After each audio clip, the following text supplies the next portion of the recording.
When I bought my fiancée a beauty salon, she said I wasn't her standard after success hit. Little did she know everything was titled under me, and now I'm earning all the revenue. Be me, 30-year-old Marcus. Living what most people would call the dream life. Good career, nice apartment. Everything looks perfect from the outside. Met my now ex-fiancée Luna 4 years ago during my final year of business school. Was working part-time at this smoothie bar near campus. Needed the cash to help with student loans. Not the most glamorous job, but it paid the bills. This girl would come in 3 nights a week like clockwork. Always had these massive fine arts textbooks with her. Sticky notes poking out from every direction. Always ordered the same iced coffee and nursed it for hours. One night I finally said something. You know refills are free, right? Been watching her make the same cup last 4 hours. She looked up surprised someone was talking to her. Really? Even for iced coffee? That's literally how it all started. Simple as that. Wasn't looking for anything serious back then. My focus was finishing my degree and landing a decent job.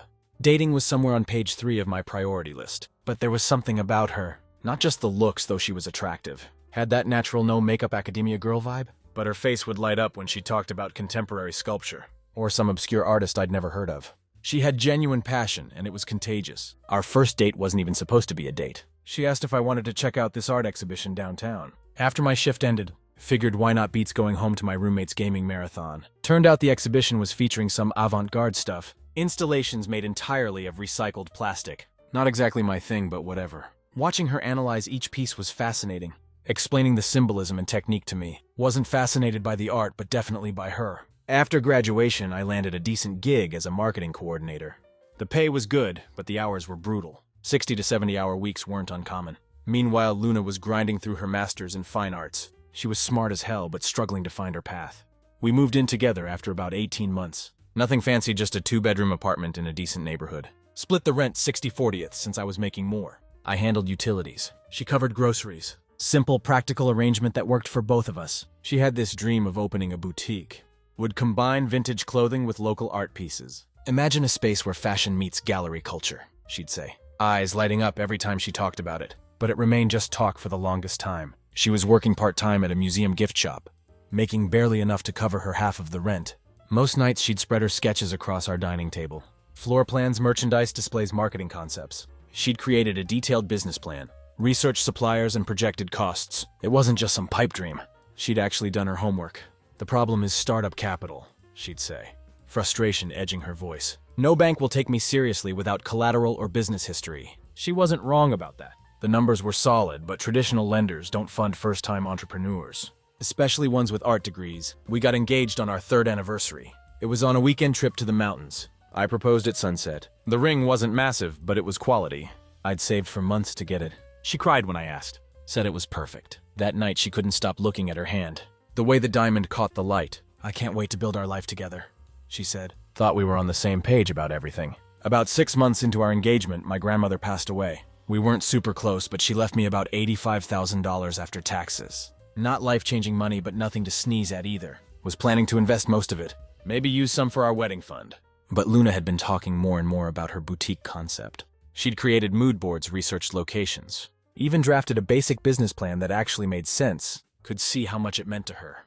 What if we use some of the inheritance to launch your boutique? I suggested one night. Her head snapped up. Are you serious? Why not? You've got the vision. You just need capital. I've run the numbers. Your business plan is solid. Wasn't just being nice either. Her plan actually made sense. She'd identified a genuine gap in the local market. The location she had in mind was in an area undergoing revitalization. Currently affordable but trending upward. Her projections were conservative rather than overly optimistic, which I appreciated coming from a business background. She'd even factored in 6 months of operating at a loss before breaking even. But that's your inheritance, she protested. You were going to invest it. This would be an investment in us, in our future. We spent the next few weeks refining her business plan. I introduced her to a buddy from business school, guy who specialized in retail startups. He offered some solid tweaks to her model.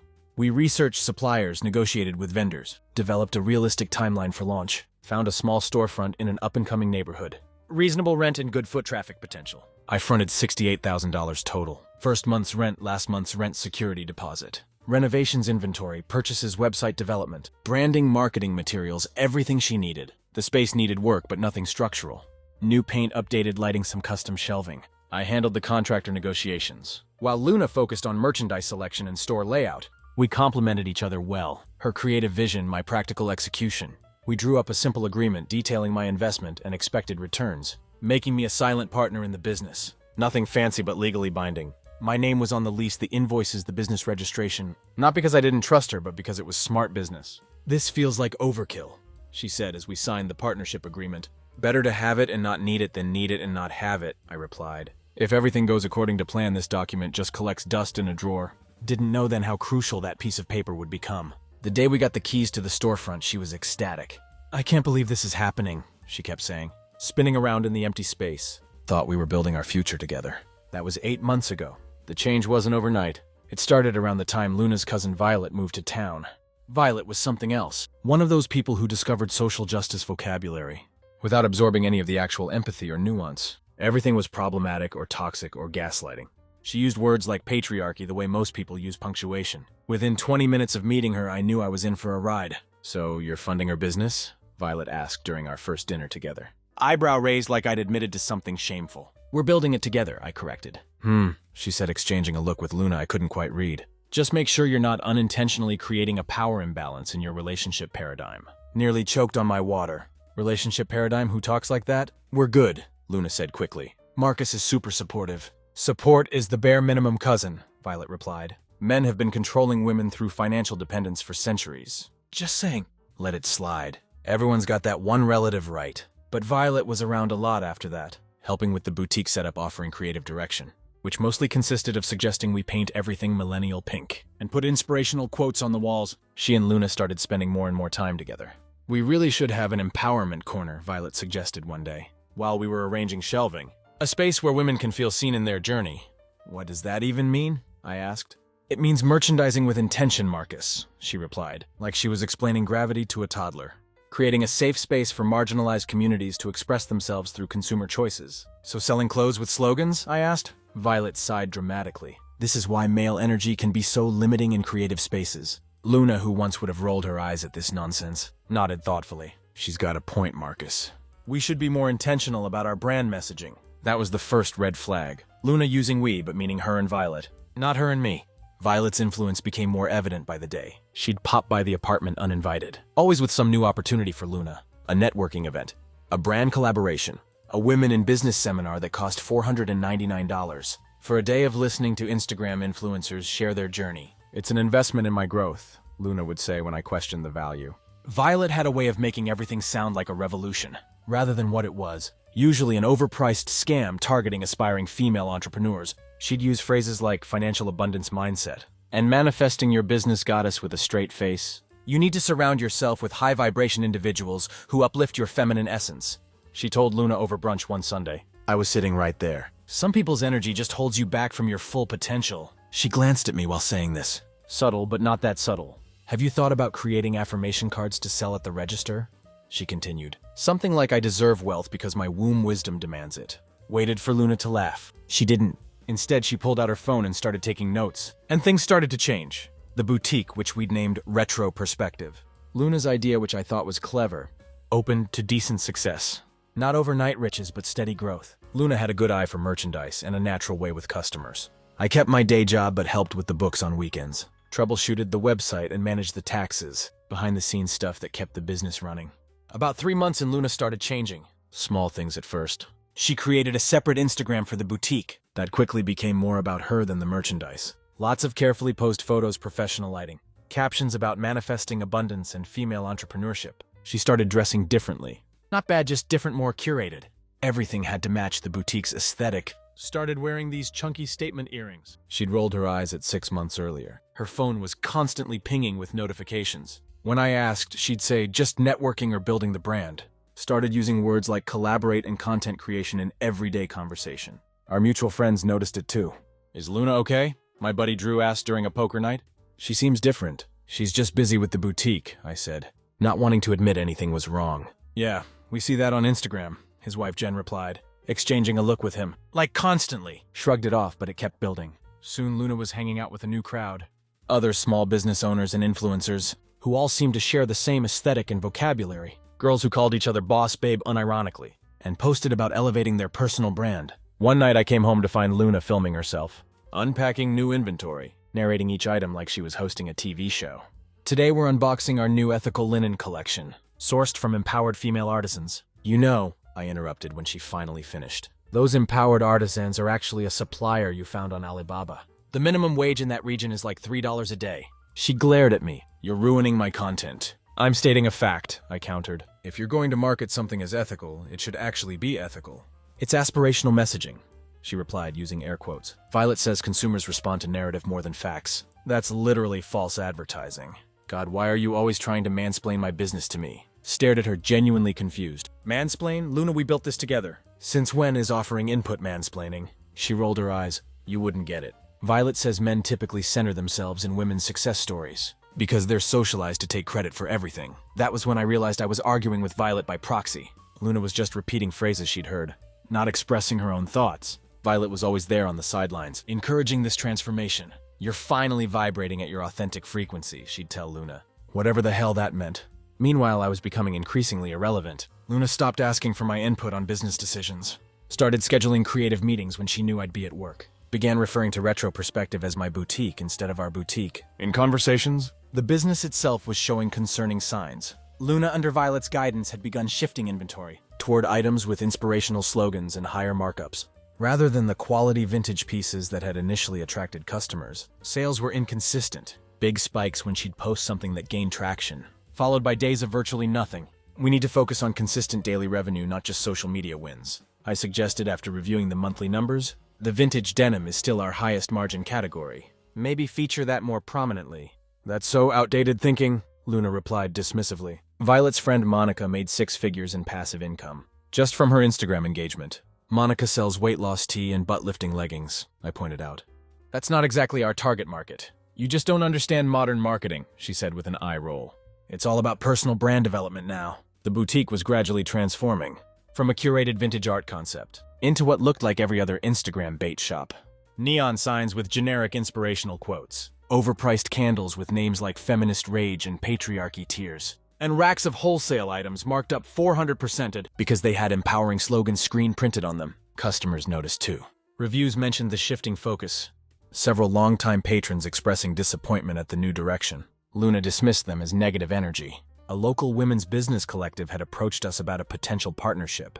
They wanted to feature some of our vintage pieces in their upcoming networking event. It was good exposure, aligned with our original concept, would introduce the boutique to exactly the kind of customers we were targeting. I turned them down, Luna announced casually over dinner. What? Why? That was a perfect opportunity. She shrugged. Violet looked into their founder. Apparently she once liked a tweet that was problematic. About cultural appropriation and fashion? We can't align our brand with that kind of toxicity. Did you at least verify this before turning down a valuable partnership? I don't need to verify someone's lived experience, Marcus, she replied coldly.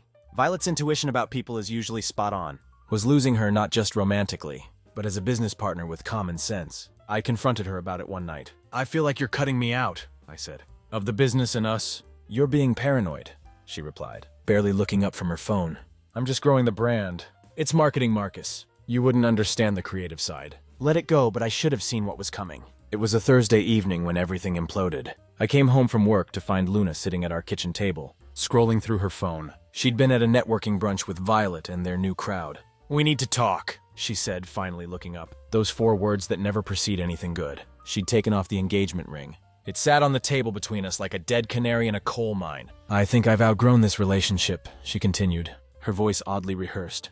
I'm in a different place now, vibrating at a higher frequency. I need someone who matches my energy, who understands my journey. Stared at her, trying to recognize the woman I'd asked to marry me. What are you talking about? I finally managed. Is this about the boutique? Because if you're feeling, not everything is about the boutique, Marcus, she cut me off. This is about emotional growth. You wouldn't get it. Try me, I said, my voice hardening. She sighed like I was a child struggling with basic math. I need to align myself with someone who's at my level. Someone who understands ambition and vision. You're just comfortable. And I'm not meant for comfortable. Comfortable? I repeated. You mean the comfort of me bankrolling your entire business? That kind of comfortable? See, this is exactly what I'm talking about, she said, tossing her hands up. You always reduce everything to financials. There's more to life than spreadsheets, Marcus. There's also more to life than Instagram filters and buzzwords. But here we are. She stood up. Violet was right about you. You're threatened by strong women. Almost laughed. Violet, the girl who calls herself a feminist, while sponging off her parents at 32? That's who you're taking life advice from now? At least she supports my dreams. Instead of trying to control them with money, Luna shot back. Control them? I funded them. And you've never let me forget it, she said, grabbing her purse. I'm staying at Violet's for a while. I need space to recenter my energy. What about the ring? I asked, nodding at the diamond still sitting on the table. She paused, then shrugged. Keep it. It was never really my style anyway. And with that, she walked out. I sat there for a long time staring at the ring. This wasn't just about our relationship ending. People break up all the time. This was about watching someone I loved transform into someone I barely recognized, someone who could rewrite our entire history together, to fit a narrative that made her the hero and me the villain. Later that night, my phone buzzed with a text from Drew. Just saw Luna's Instagram story. You okay, man? Hadn't checked social media.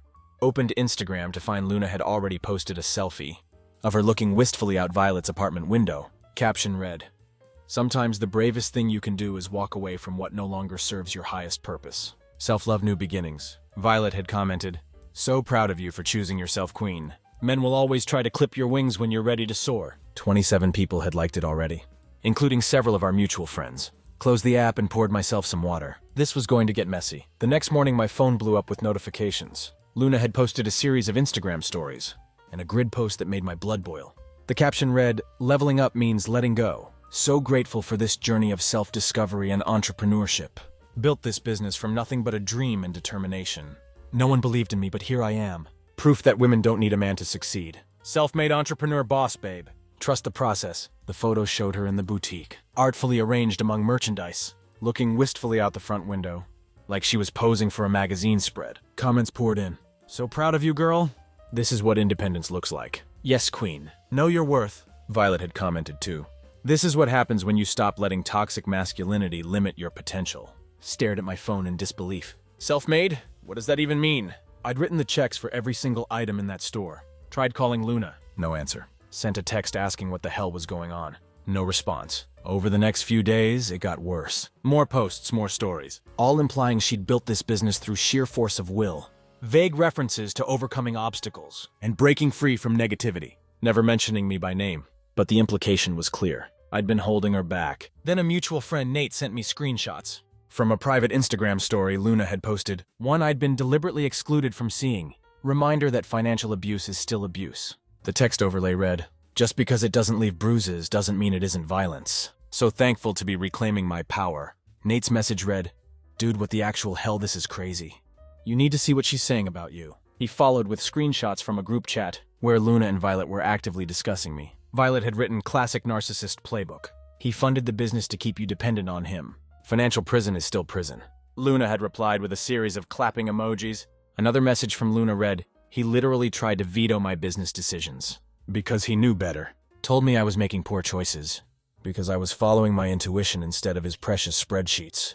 The conversation continued with Violet suggesting Luna should consider speaking with an advocate because what I had done sounds like it could qualify as economic abuse. Nate added, "Just so you know, I called BS on this. Told them I've known you for years, and this doesn't sound anything like you." They removed me from the chat after that. Then the mutual friends started acting weird. Some stopped responding to my texts. Others sent awkward hang in their messages without specifics. A couple flat out asked if what Luna was saying was true. "What exactly is she saying?" I asked Drew over drinks. The only friend who'd agreed to meet face to face. He looked uncomfortable. "Dude, it's messed up. She's telling people you were financially controlling. That you tried to take credit for her business ideas. That you got jealous of her success and threatened to pull funding. If she didn't stay in her place, some real toxic boyfriend stuff." Set my drink down carefully, trying to stay calm. "And people believe this?" "Some do," he admitted. "You know how it is. Everyone loves a good villain. And Violet's been backing her up, adding all kinds of details." "Like what?" "Like you made her ask permission to spend her own money. That you sabotaged business connections because you were insecure. That kind of thing?" "That's literally the opposite of what happened," I said, genuinely baffled. "I encouraged her to pursue business connections. I fronted the capital so she could make her dream happen." "I know, man, but look at it from outside. She's posting all this empowerment stuff daily. Building this narrative. You're saying nothing. In the social media court of public opinion, silence looks like guilt. I'd been silent, thinking this would blow over. Clearly that strategy wasn't working. Time to change that?" Meanwhile, my phone was buzzing with an incoming call from an unknown number.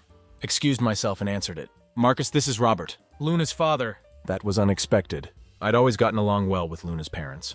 They were pragmatic, down-to-earth people who seemed nothing like their daughter lately. "I owe you an apology." He continued, his voice heavy. "I've seen what Luna's been posting. And I know it's not true. We raised her better than this. I appreciate that, Robert, I said, surprised by the call. Her mother and I were devastated. Not just about the breakup, but about how she's behaving. You were the best thing that ever happened to her. And I'm just ashamed. You don't need to apologize for her, I told him. Maybe not, but someone should. She refuses to listen to us. Says we're trapped in outdated relationship paradigms. Whatever that means. Violet has filled her head with nonsense. We talked for a few more minutes. He sounded genuinely distraught, caught between defending his daughter and acknowledging her terrible behavior. Just one thing, he said before hanging up. Her mother wanted me to tell you. She hopes you'll block Luna on everything. For everyone's sake, this situation is only going to get worse before it gets better. He wasn't wrong. That night, I pulled out everything. Business registration documents, bank statements, invoices for inventory, the lease agreement, the contractor bills for renovations, the canceled checks, the original partnership agreement we'd signed.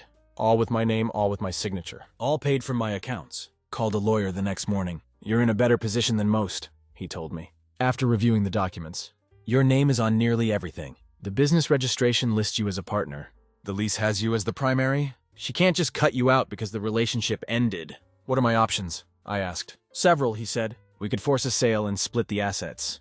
You could buy her out. She could buy you out, though, given the circumstances, that seems unlikely. Or you could assert your rights as a partner and take control of operations. Thought about it. Let's start with a letter. Formal legal outlining my rights and investments. See how she responds. The lawyer nodded. Sometimes that's all it takes. It wasn't. Luna responded through her own lawyer.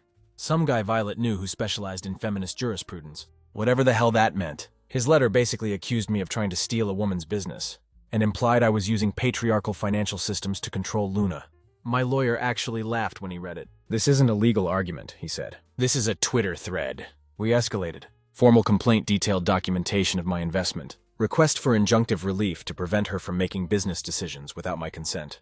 Meanwhile, Luna's social media campaign continued. The boutique's Instagram became a daily chronicle of female empowerment platitudes and vague references to men who can't handle strong women. Violet featured heavily always in the comments, validating Luna's truth. But I noticed something interesting.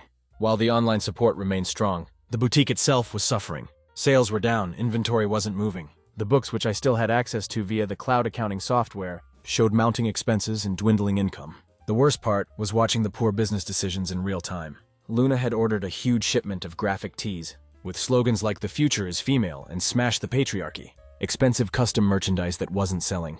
Meanwhile, the vintage denim that had been a reliable seller was being pushed to the back of the store. To make room for the empowerment section, she'd hired a social media consultant, another friend of Violet's, at $75 an hour, to boost their online presence. But the uptick in likes and comments wasn't translating to actual sales. The consultant had also convinced her to invest in an elaborate photo shoot for their spring collection, which cost nearly $3,000, but generated exactly zero additional revenue. A quick analysis of the point-of-sale data showed their customer retention rate was plummeting. People weren't coming back after their first visit anymore.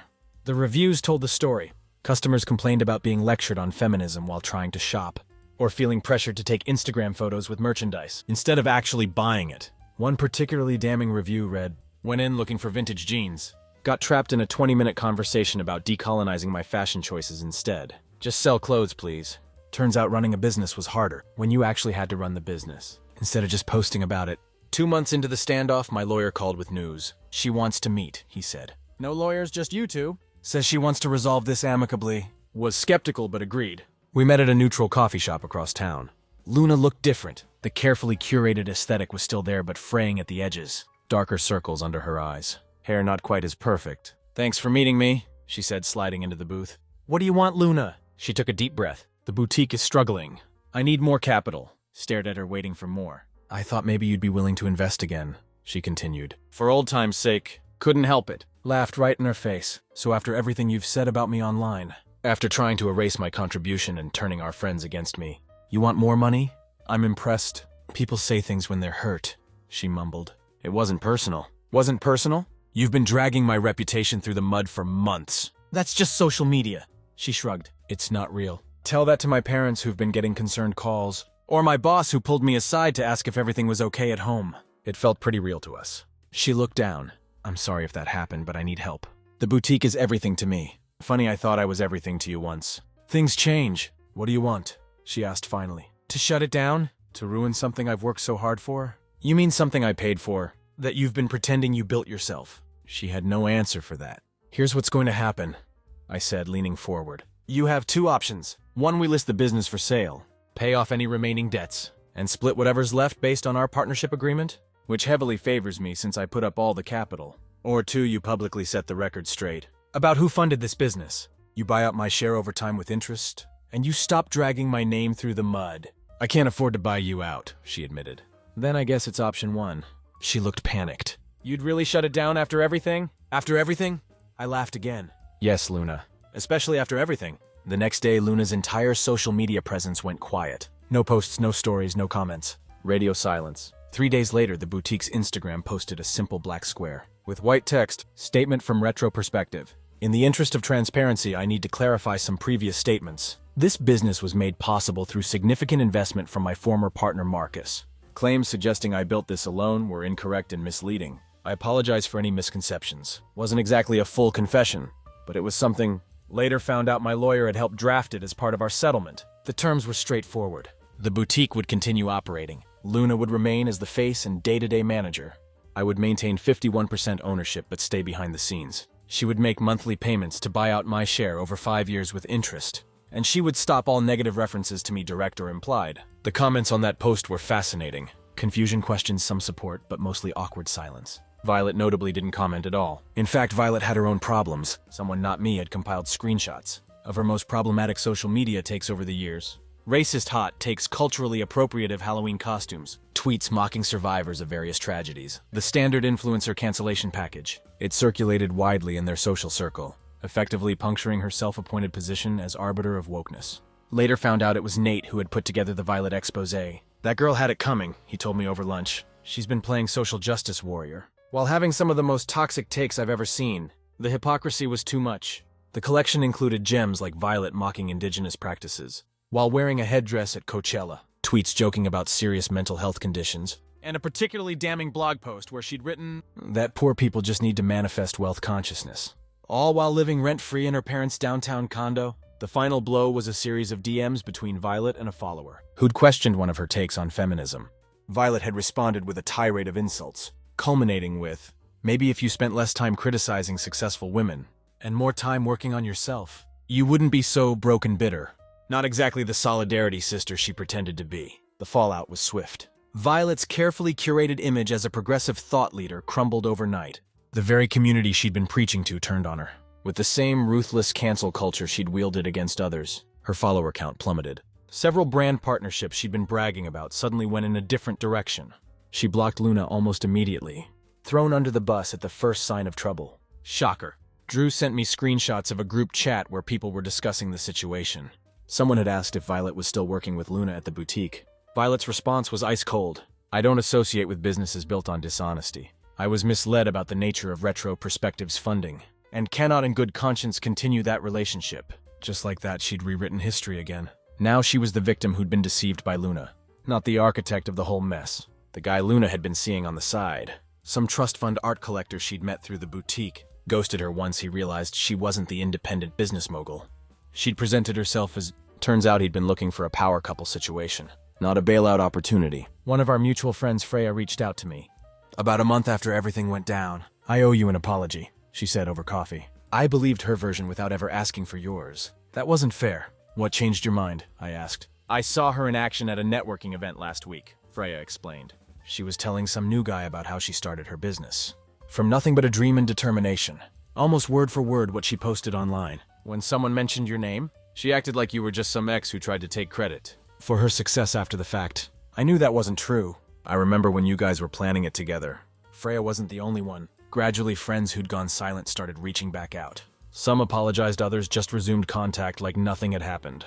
Didn't hold grudges. Most people just avoid drama by instinct. With Violet gone and the boyfriend vanished, Luna's carefully constructed new life crumbled. Most of the boss babe crowd moved on to the next inspirational story. She was old news. Last I heard, she was staying on some photographer's couch. Still managing the boutique, but with considerably less social media fanfare. There was a certain satisfaction in watching the boutique gradually return.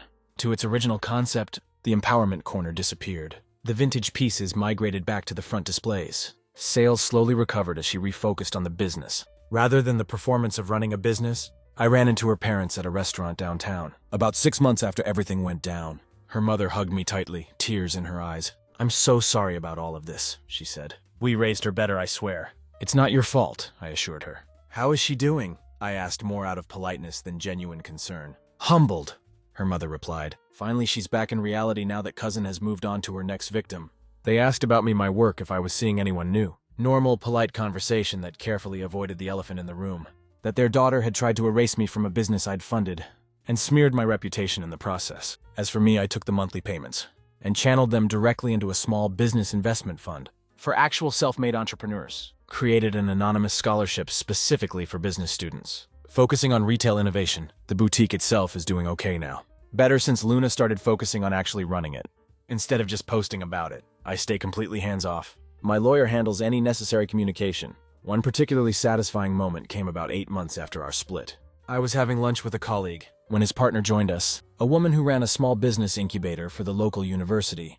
"Marcus has got a good eye for viable business concepts," my colleague told her. "You should pick his brain sometime." "Actually, we're looking for mentors for our new cohort," she replied, handing me her card. "People with real-world experience funding and launching successful retail concepts. Would you be interested?" Agreed to meet with some of her students. Never mentioned Luna or retro perspective during the sessions. Just shared practical advice on business fundamentals, avoiding social media vanity metrics, and the importance of substance over style, the kind of advice Luna had once valued, before Instagram likes became her measure of success. The engagement ring sits in my safe deposit box, not as a memento, but as a reminder. When someone shows you who they really are, believe them the first time. I've moved on. Got a promotion at work. Started dating someone who understands the difference between being supportive and being a wallet. Someone who values building something together, rather than just looking the part. Last I heard through the grapevine, Luna was trying to sell some of the boutique's excess inventory on Craigslist to cover operating expenses. The latest shipment of the future is female tote bags. Hadn't exactly flown off the shelves. Turns out customers care more about quality and value than performative feminism. Who would have thought? She still posts occasionally about being a female entrepreneur, but the engagement is a fraction of what it once was. The algorithm is merciless. When you stop providing drama, people stop paying attention. Her stories now feature actual merchandise, instead of inspirational quotes and filtered selfies. Progress, I guess. The whole experience taught me an expensive but valuable lesson. There's a big difference between investing in someone's dream and funding someone's delusion. I just wish I'd known which one I was dealing with before I wrote those checks, but hey, at least I kept the receipts.